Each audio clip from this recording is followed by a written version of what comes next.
Apa kabarnya ketua KPK ya? Kasusnya udah lama kan? Saya juga tersangka. Oke. Nah, ini sendiri sudah menunjukkan kepada kita, ya, bagaimana di antara sesama penegak hukum itu saling loyal. Apa istilahnya? Bukan loyal, apa ya? Saling menyandra, Bukan, saling ini melindungi. tepos seliro. Oh, tepos seliro. Ya kan? Begitu kan yang namanya korupsi kan kejahatan yang luar biasa paling tidak menurut omon-omonnya kita kan. Tapi apa istilahnya penindakannya nggak luar biasa. Ditetapkan sebagai tersangka sampai sekarang dia nggak jelas di mana itu barang. PAN misalnya seperti Golkar akhirnya punya kepentingan ketua yang sekarang untuk mengkeep semua sumber-sumber resources tersebut agar dia punya bargaining power untuk terus melanjutkan kepemimpinannya. Dana itu dipakai untuk membangun monoloyalitas Iya. pada kepentingan dirinya ya.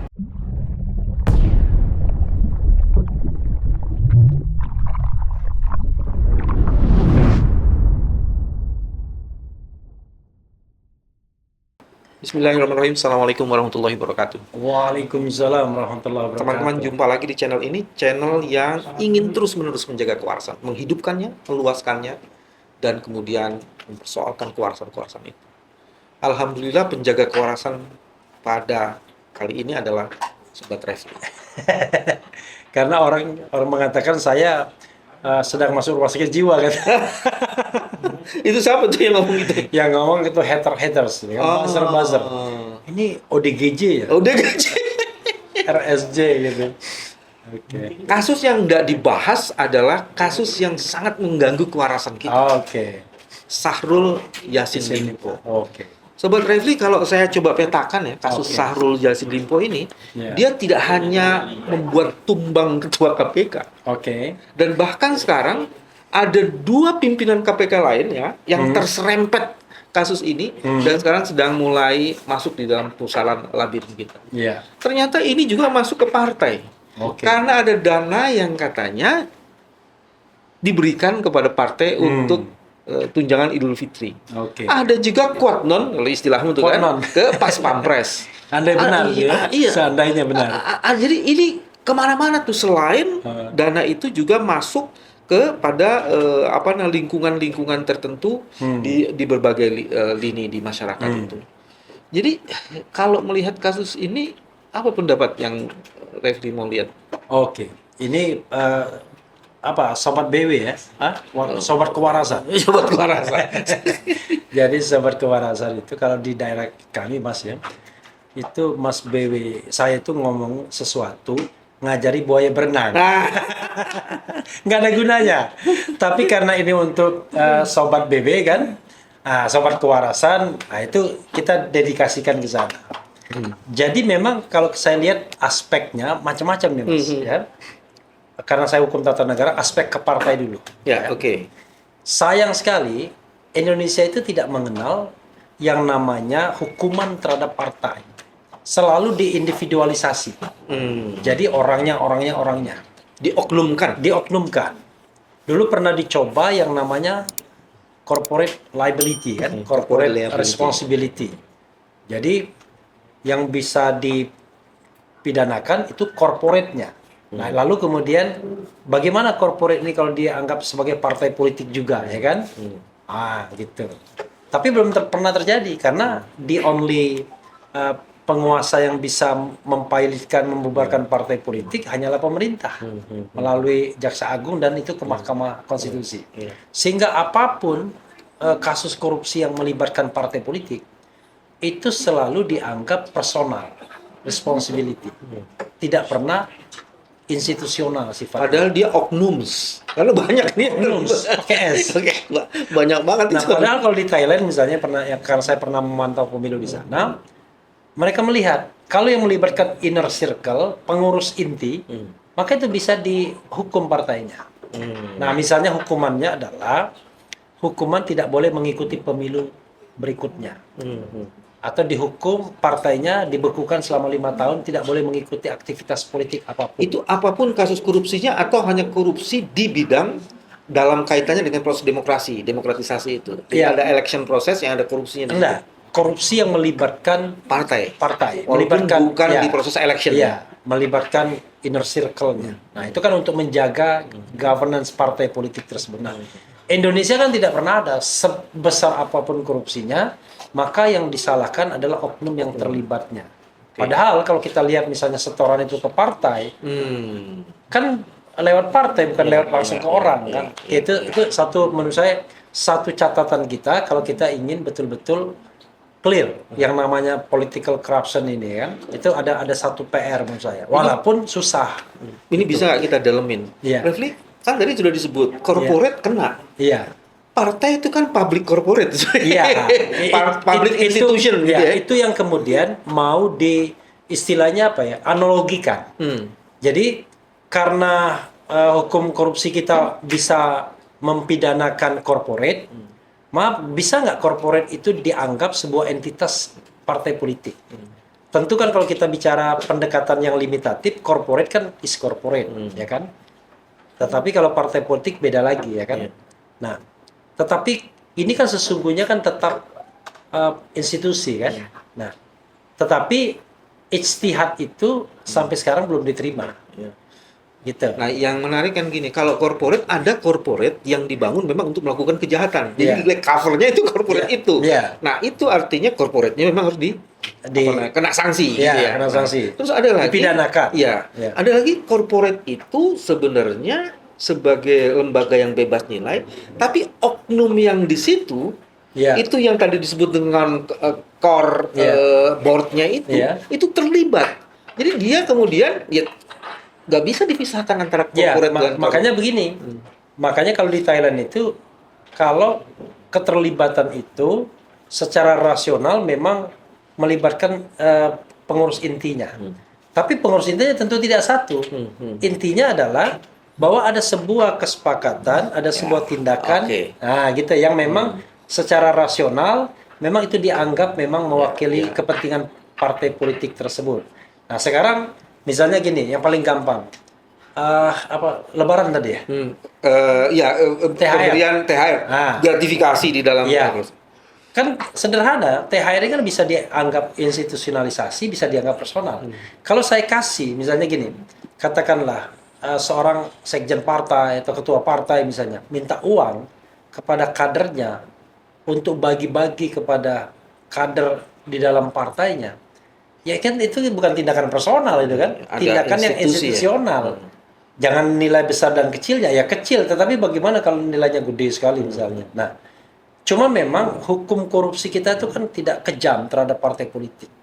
Tidak ada pembubaran partai politik meski berkali-kali mereka terlibat dalam korupsi. Tidak ada tuntutan untuk membubarkan partai-partai ini padahal mereka terlibat dalam korupsi. Beda sekali misalnya dengan katakanlah institusi tertentu yang ya mungkin dia mewakili moral, keagamaan dan lain sebagainya. Sekali saja langsung habis. Gitu. Padahal dalam sejarah penegakan hukum di kasus korupsi ada ketua partai yang diduga terlibat, bukan diduga, sudah terbukti terlibat. Sudah sampai sekarang dihukum. Ada sekjen terlibat juga. Jadi artinya kalau sudah ketua partai dan sekjen itu the top, sudah the highest ranking di dalam itu. Dan itu pengambil kebijakan kan. Nah, tinggal tergantung kita melihat kasus korupsinya yang terkait secara rasional ini ada kaitannya dengan partai atau pribadi. Nah, contoh misalnya dulu ada misalnya papa minta saham misalnya kan, atau jangan EKTP, ya kan? Kalau EKTP itu ada isu jamaahnya tuh. Makanya, nah pertanyaannya adalah kan ada dua isu tuh, isu jamaah lintas partai, tapi bisa juga dilihat secara individual partainya. Apakah ini menjadi bagian dari fundraising misalnya political fundraising? Kan bisa.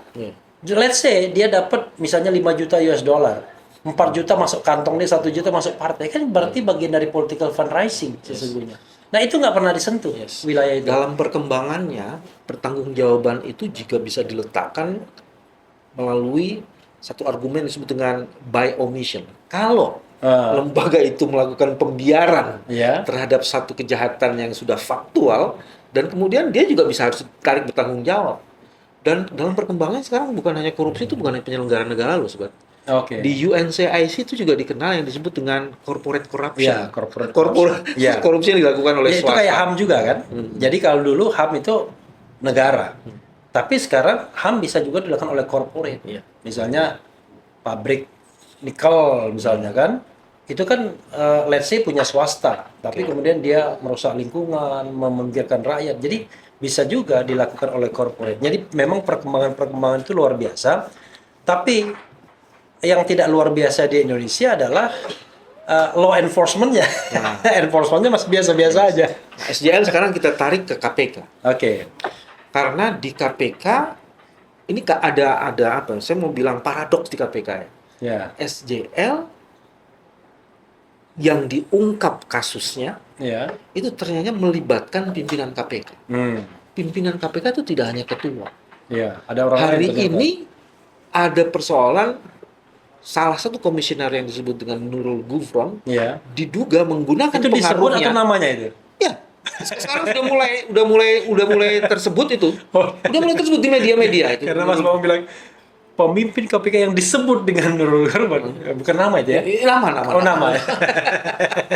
Nurul Gufron itu sekarang diduga Oke. itu terlibat di dalam proses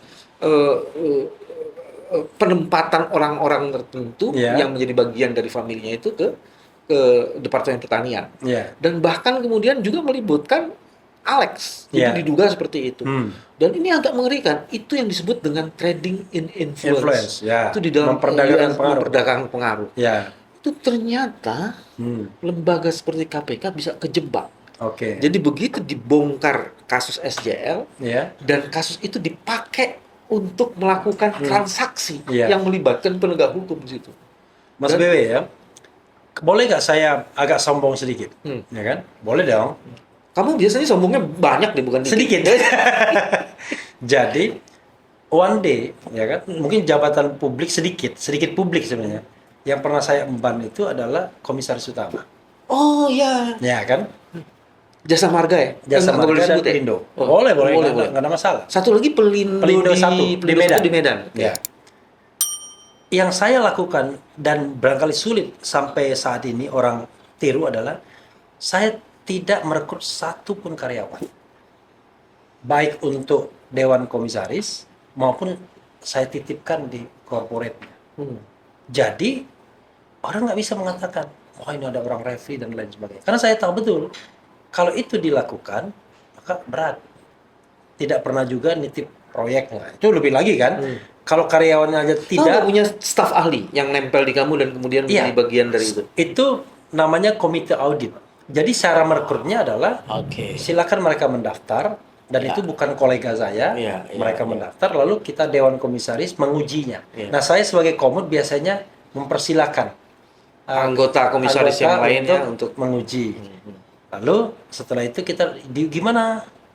Misalnya mayoritas Dewan Komisaris sudah mengatakan B dan rasanya tidak ada dispute lagi, selesai sudah. Saya ikut aja. Tapi kalau misalnya in case agak ragu-ragu di antara mereka, ya saya baru kemudian memberikan perspektif tambahan. Karena komite audit itu adalah salah satu instrumen Organ, komite ya. organ yang Membantu. menjadi alat kelengkapan dari komisaris ya. Dan untuk- prerogatif kita untuk menentukan mereka. menentukan mereka. Nah, itu pun tidak, selain komite kan ada juga ada sekretaris komite, ada sekretaris Dewan Komisaris, ada staf-staf dan itu pun tidak saya lakukan. Biasanya ada beberapa komite tuh, ada komite remunerasi, komite Komite governance, audit, ya, komite komite outline, audit, komite gitu. audit. Gitu. Tapi soal keterlibatan KPK dan dugaan penggunaan yang disebut dengan apa Trading namanya, in trading influence. in influence itu Nah, gimana? itu yang menurut saya agak bingung ya. Seorang yang dengan kualifikasi bisa menjadi pimpinan KPK itu tidak apa istilahnya ya, tidak menjaga itu. Karena itu kan bukan hanya soal etika, tapi sudah korupsi, trading in influence ya kan? Menurut UNCIC. United Nah, Nations Convention Against Nah, Corruption. dan kita sudah ratifikasi. Ratify itu ya. Kan kalau misalnya etika, memang bangsa kita terkenal tidak tahu etika. Sudah salah berkali-kali pun masih sudah dinyatakan bersalah masih gunakan fasilitas ketua, kan gitu. Bahkan masih memperjuangkan jabatannya di PT UN. Orang lain tuh kalau di negara seperti Korea Selatan sudah mengundurkan diri. Kalau di Jepang sudah harakiri dia. Riri juga kan. Kok kamu lagi bahas kasus SCL balik ke kasus Umar Usman? Karena saya bicara etika. Oh, etika. Ya kan, itu kan etika. Nah, ini dalam kasus yang Nurul Gufron tadi kan ini bukan etika. Tapi ini adalah pelanggaran hukum, korupsi. Dan dia adalah anggota KPK atau pimpinan KPK. Kan kacau banget gitu loh cara gimana ya? Karena saya tahu kalau misalnya kita yang namanya melanggar etika misalnya udah titip dong anak gini itu sering kita lakukan dan kita nganggap itu bukan pelanggaran. Tapi begitu ada UNCIC tadi ya kan? Ya itu sudah trading in influence dan Anda harus tahu gimana. Kan saya tahu tuh berkali-kali KPK mengatakan trading in influence dan lain sebagainya untuk memperkenalkan konvensi PBB tersebut ya kan? Yang dimana di kita belum masuk semua di dalam undang-undang pemberantasan korupsi kita. Belum dinormakan menjadi pasal yang Tapi paling tidak itu kan sudah harus menjadi pegangan. Dan kalau hakim itu agak progresif bisa dia masukkan itu. Karena udah sudah ratifikasi. Sesuatu yang diratifikasi itu artinya sudah sah sebagai hukum. Gitu. Azas dan prinsip yang ada di dalam undang-undang yang diratifikasi itu harusnya juga menjiwai dan bisa menjadi referensi dan rujukan. Iya. Yang paling menarik sebenarnya di dalam kasus SJL ini, SJL diduga melakukan perbuatan melawan hukum itu kan dia mengutip dari pejabat-pejabat. Iya. Jadi, nah yang kemudian agak mengerikan itu hampir biasanya itu dengan ancaman yang kalau saya dengar. Ancaman Anda mau nomor baru atau isi ulang. Kalau nomor baru kan beda sama isi ulang. Gimana maksudnya beda? Ya kan ada sekjen, ada dirjen, ada direktur dan lain sebagainya. Kalau isi ulang itu tetap di jabatan yang sama. Kalau nomor baru artinya kan naik pangkat, naik pangkat lain dan lain sebagainya. Itu yang saya dengar. Nah, yang paling menarik di situ hampir sebagian besar kebutuhan dari sang menteri itu yang sifatnya sangat personal digunakan karena uang termasuk sokol beribadah, umroh semuanya. Umroh. Ya kalau yang lain oke lah untuk kesenangan dunia ini untuk umroh. Jadi maksud saya kok sejauh itu ya soal isu integriti itu di dalam. Kalau menurut saya ini kan fenomena gunung es. Kita seolah-olah wah ini kecil. Ini kan cuma si SEL doang. Saya yakin itu semuanya. Ya mungkin semua menteri gitu. Banyak lah. Sebagian besar. Sebagian besar saya yakin. Karena gini, tadi yang saya katakan, banyak sekali kita tidak bisa membedakan domain publik sama domain privat. Dan itu sebenarnya kalau kita bicara tentang kelembagaan ya, itu pengaruh masa lalu biasanya. Ini mohon maaf ya dengan segala hormat.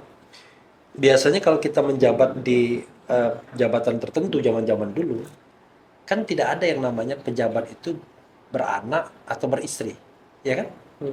Pejabatnya nggak ada.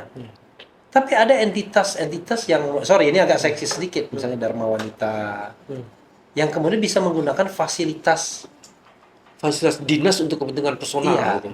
Nah, kalau itu masih mending, masih rame-rame, biasanya cuma sekedar gedung, pakai apa-apa, mungkin anggaran sedikit. Bagaimana kalau pejabat itu beristri atau beranak? Dipakai untuk istrinya belanja. Iya. Fasilitas itu. Iya. Dulu saya pernah ingat, one day saya diceritain, zaman peralihan reformasi. Ada seorang menteri yang idealis, saya tidak sebutkan namanya, menjadi menteri dia. Begitu dia menjadi menteri, pejabat eselon 1-nya menyodorkan rekening. Dulu banyak sekali yang namanya rekening di luar itu kan. Ada istilahnya dulu, rekening di luar ini. Uang operasional ya? Iya, tapi intinya rekening liar, rekening-rekening inilah yang tidak terpantau Kementerian Keuangan kan. Waktu itu sekitar 99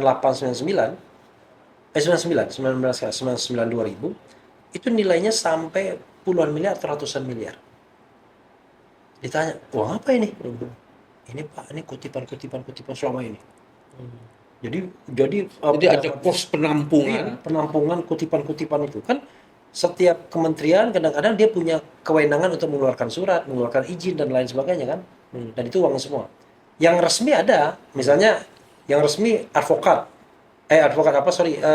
notaris pindah ke Jakarta itu bayar PNBP 100 juta. Itu memang resmi. Gila ya, 100 juta. Iya. Iya. Nah, tapi kan konon isunya bukan hanya 100 juta, iya. mungkin lipat 2, lipat 3 gitu kan. Mana lipat 10. Iya. Itu isunya lipat 10. Nah, karena itu itu ada yang barangkali langsung masuk kantong, ada yang ini jangan, ini ada mungkin jatah menteri, kita nanti akan laporkan dan lain sebagainya. Sesuai dengan tradisi kementerian tersebut dari turun temurun ketika zaman Orde Baru kan nggak ada KPK dan lain sebagainya. Ini uang apa? Ya gitu-gitu. Lalu penggunaannya apa? Terserah Bapak. Bayangkan. Untuk kawin lagi juga boleh. Ya terserah. Kan nggak ada pertanggungjawabannya. Dan itulah dana-dana itulah yang konon akhirnya masuk ke politik. Karena sang menteri ini rupanya masuk politik. Politik. Salah satunya. Gitu. Nah, yang begini-begini ini menurut saya udah tradisi. Yang kemudian saya sih tidak menyalahkan KPK begini kalau menurut saya. Kalau untuk prevention itu kan harusnya presiden. Kan dia yang memimpin birokrasi tertinggi sebagai prevention. Kan kalau prevention kan dia bisa, tapi kalau law enforcement, penindakan, oke, hanya KPK, kejaksaan sama kepolisian. Nah, dalam kasus SYL ini kan harusnya preventionnya kuat. Dan tidak hanya prevention, selection. Baik selection oleh partainya maupun selection oleh presiden sebagai pejabat kabinet. How come Anda kemudian, dulu ingat pada masa pemerintahan pertama Jokowi, wah, menteri itu disetorkan ke BW dan Abraham Samad dan teman-teman. Itu waktu ini ya, Pak Jokowi pertama ya.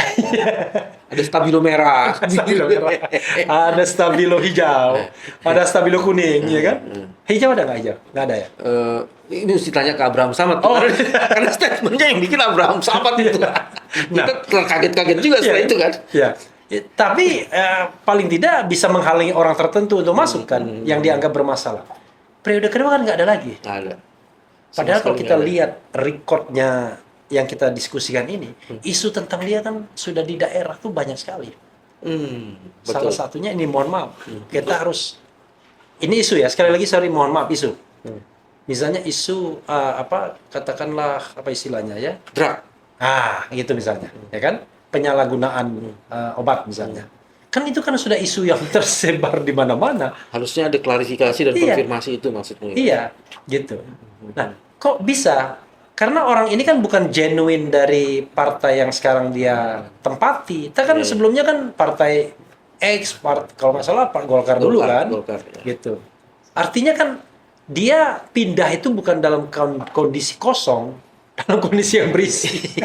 Atau karena berisinya itu makanya dia ditampung gitu.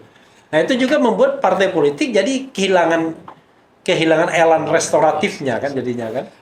Kalau begitu dari seluruh percakapan tadi sebenarnya memang dalam negara hukum yang demokratis ini partai tak bisa dinafikan. Dia peran sangat strategis. Sangat strategis. Dan membangun partai yang mempunyai basis integritas itu menjadi sesuatu yang sangat ya. Dan integritas itu kalau dikerucutkan lagi, pertama adalah di sistem keuangannya. Iya. Harus jelas dari mana uangnya. Transparansi akhirnya. Transparansi dan accountability dalam financial system menjadi sesuatu. Jadi transparansi penerimaan, transparansi pengeluaran. Dan pada kondisi inilah kemudian pentingnya negara memberi partai dana sehingga kemudian dia tidak perlu mencari-cari lagi dana. Iya. Itu ada 3 pilihan, Mas, kalau yang begitu memang. Jadi ada pilihan semua kebutuhan partai politik itu dipenuhi 100%. Yang kedua, partai disuruh nyari sendiri dan negara sama sekali tidak tanggung jawab. Atau ada bagian negara, ada bagian sana. Nah, yang jadi masalah adalah kalau ada kejelasan nggak apa-apa, tapi ruang gelapnya itu nggak tahan. Ini ada bagian negara per suara sekian, ya kan? Dulu per kursi kalau tidak salah. Sekarang jadi per suara. Wah, jadi lumayan gede. Oke. Kalau kita kaitkan dengan operasional partai ya kecil sekali. Sangat kecil. Bayar ATK, bayar staf sudah habis. Nah, akhirnya kan ada bagian besar yang harus dicari. Sementara partai nggak boleh bikin usaha. Maka kan yang jadi masalah pasti ada sumbangan pihak ketiga. Baik perorangan maupun korporat. Badan usaha. untuk perorangan dan badan usaha digedein. Kalau nggak salah badan usahanya sekarang 25 bisa 75 75 M. M ya kan? Pokoknya digede-gedein. Tapi kan karena tidak transparan, ya akhirnya adalah ini partai bikin usaha melalui elit-elitnya, sebagian dikembalikan ke partai politik, sebagian dipakai, sebagian besar dia pakai. Dan kita awal gelap. Dari mana sumber keuangan partai tersebut yang bisa membiayai berkali-kali lipat dari sumbangan negara? Nah, selama kita tidak bisa menelusuri dana itu, ya selama juga gelap. Gitu. Padahal baru pendapatannya ya, belum penggunaannya. Gitu. Kalau sistem keuangan partai itu tidak bisa dibangun transparansi dan akuntabilitasnya, maka bagaimana mungkin kinerja partai itu bisa dibangun sistem integritasnya kan? Apalagi kan sebenarnya problem kedua ini adalah soal kepentingan kapital yang bisa masuk gara-gara gelap itu, sehingga kemudian mereka menjadi elit partai dan secara diam-diam partai dikuasai oleh kepentingan konglomerasi. Iya, jadi sebenarnya kalau kita uang masuk partai itu kan dua, masuk ke partainya atau masuk ke elitnya. Tapi kalau paling gampang, karena di Indonesia ini partai tidak ada yang demokratis, rata-rata sangat ditentukan oleh katakanlah ketua umum dan sekjennya, maka bisa dipastikan kan itu kuncinya. Nah harusnya terhadap ketua umum dan belum bisa dipastikan apa nih ketua umum belum dilanjutin, bisa dipastikan. Bisa dipastikan uang itu mengalirnya ke sana. Gitu. Ya kan? Kalau misalnya dia baik, maka share buat partainya agak gedean. Tapi kalau dia tidak baik, buat pribadinya gedean. Tapi saya bisa pastikan sebagian besar itu akan dia keep sendiri. Untuk menjaga loyalitas dan leadership di partai tersebut. Jadi dia nggak mau dong langsung distribusi begitu saja. Nanti pada pemilihan ketua berikutnya bisa diambil orang lain kan. Akibatnya partai memang tidak pernah sehat. Untuk partai yang punya peluang untuk berkompetisi. Tapi ada partai yang tidak punya peluang untuk berkompetisi kan. Partai yang ya seperti Nasdem, seperti Demokrat misalnya.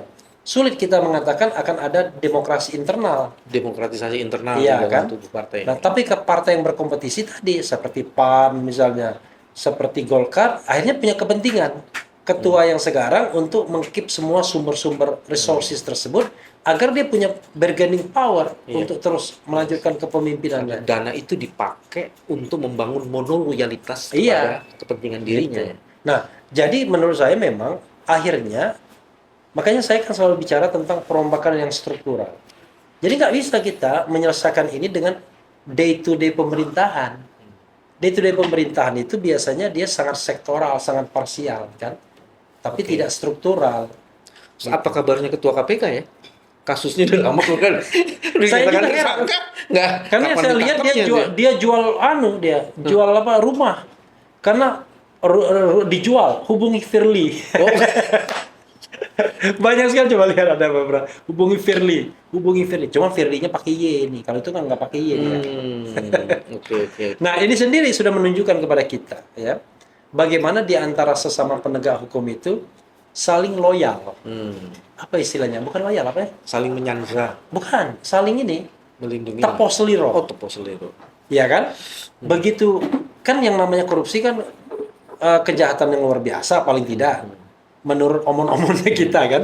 Tapi apa istilahnya, penindakannya nggak luar biasa.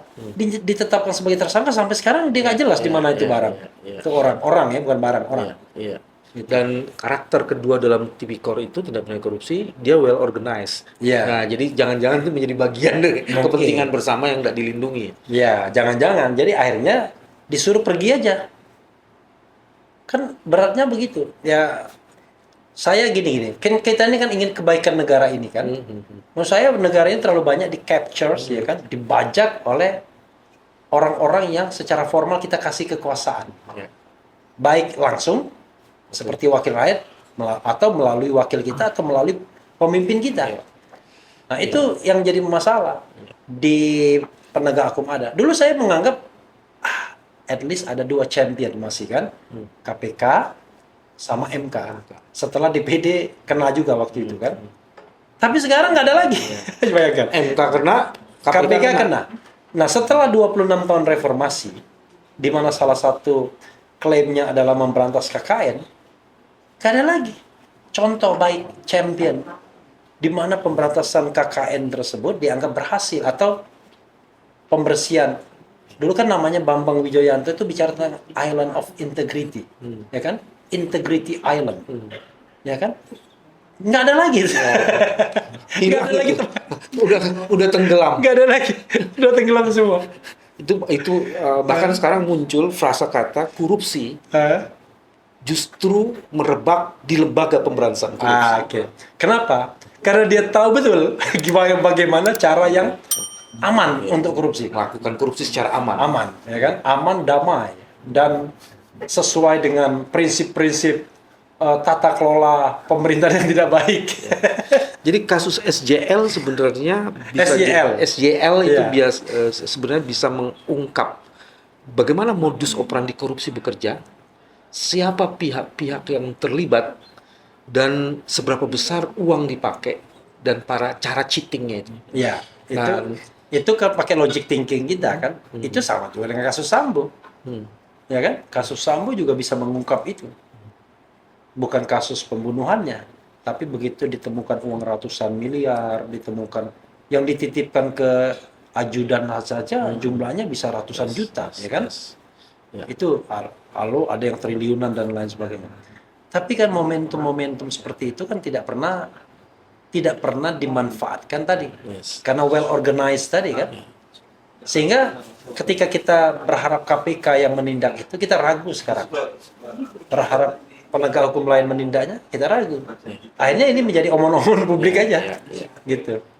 Kasus SJL harusnya membongkar kewarasan kita bahwa korupsi itu masih ada dan bekerja sangat luar biasa. Oh, bukan masih ada, bahkan berkembang. Kan indeks persepsi korupsi kita kan jalan di tempat. Jalan di tempat. SBY 10 tahun pemerintahan dia naikkan IPK dari 20 ke 34. 14 poin. 14 poin. Jokowi naikkan dari 34 ke 34. Pernah 40 sebagai the highest poinnya dia. Tapi turun 38, turun 37, naik 38, turun 34, sekarang 34. 2 tahun berturut-turut sudah. Makanya, jadi kalau kita bahasa positifnya jalan di tempat, ya kan? Bahasa negatifnya gagal. Mana ada jalan di tempat tuh berhasil atau netral? 10 tahun nggak ngapa-ngapain. Gagal karena indeksnya stagnan. Salah satu indikator yang bisa kita percaya kan? Gitu. Teman-teman, inilah cara kita menjaga kewarasan. Kasus SJL contoh terbaik bahwa korupsi itu makin dahsyat. Sampai ketemu lagi. Terima kasih. Assalamualaikum warahmatullahi wabarakatuh.